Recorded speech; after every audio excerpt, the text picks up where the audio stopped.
I caught my husband chatting with another woman. I'm in deep pain. My husband told me it's in Sharia to go for second marriage. That's why he is talking with that lady. He's following you on Facebook. Kindly guide men that it's a sin to chat with non-mahram ladies. Your one small talk can save many hearts. First of all, it is quite unfortunate how the beautiful issue of polygamy, second, third, fourth wife, is been perceived today as an evil act due to many reasons that might be legitimate reasons. And this is unfortunate. When we are the ones who tarnish our religion by our actions. Like this brother. The sister says he follows me on Facebook and he most likely learns from reading the questions and answers. Now, why would he cross the line and commit such a sin and justify such a sin as being part of the Sharia? A'udhu billah. This is something that is audacious, something that is heinous. Akhi, you want to sin? This is your problem. This is between you and Allah.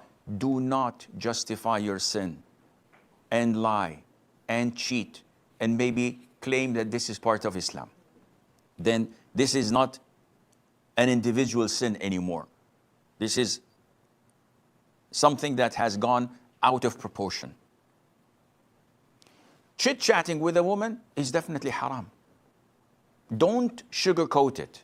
Don't say that Sharia allows me to take a second wife. Yes, Sharia does allow you to take a second wife, but it doesn't permit you to date women for that reason. Because then, if I were caught red-handed at a nightclub or having a date with a woman eating at a restaurant, and then, oops, sorry, I was thinking of marrying her. Is this justification allowed in Islam? If someone were to take your sister out and then justify this, would you accept it? Of course not. Then what is happening? Why is it halal for you, haram for people and for others and for your sister? Secondly, if you were to get married again, there are channels to do so. And Islam tells us what to do when we want to get married. So we contact the guardian, not the girl, and we get to see the girl once and sit with her for an hour or so in the presence of her guardian, speak to her, talk to her, look at her, she looks at me. We get to know each other and see if there's chemistry or not. And after this initial and only interview, we decide whether to proceed or to call it a day. And if we were to proceed, she's a non-mahram. I don't speak to her, I don't see her, I don't mix with her until the marriage contract is conducted, a month, a week or two, whatever. So what the brother is saying is totally not permissible. But I'll ask the sister, do you think that he's going to listen to me now? Most of these people are cherry pickers. So they follow us on Facebook, on Twitter. They read the questions and answer and they learn. And they like what they read. But when it comes to them, they don't like this. And they don't accept it. And they would probably tell you the sheikh doesn't know. Thirdly, akhi, if you want to get married, and I've been getting calls from all over the world, from sisters complaining and from brothers wondering what's the solution because their wives are asking for divorce. So I asked, what did you do? He said, nothing, Sheikh. I just wanted to share with her my desire to get married again, but I'm not getting married. It's just an idea that I had.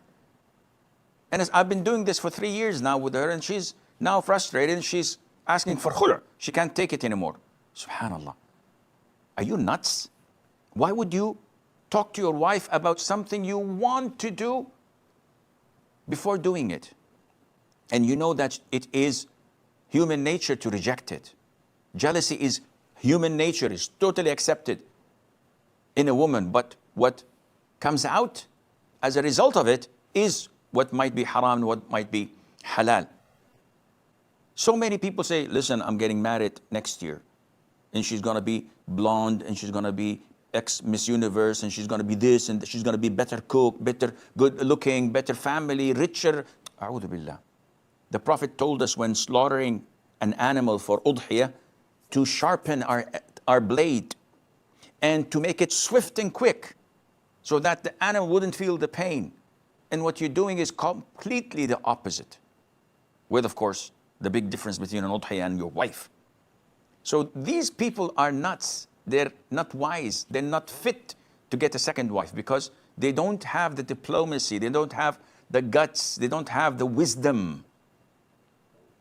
And finally, to the sister, I may advise you to weigh things according to its correct proportions. And do not exaggerate.